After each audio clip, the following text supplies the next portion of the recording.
আজিৰ মানৱী সংসাৰ।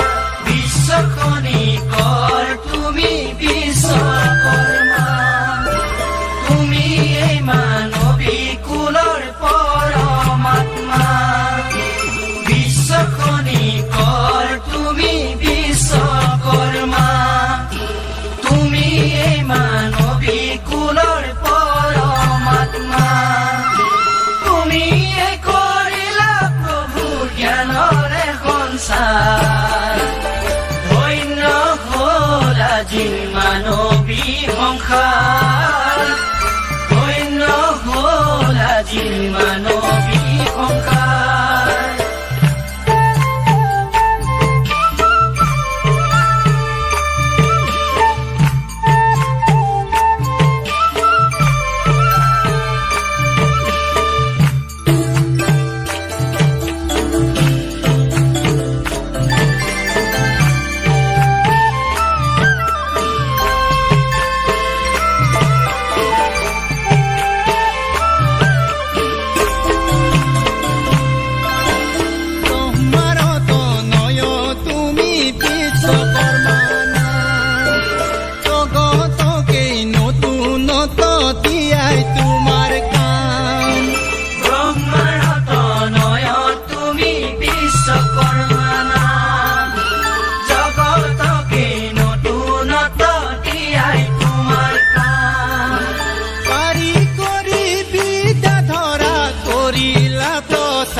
তন্ত্ৰ সাজি মনুষ্যক কৰিলা উদ্ধাৰ।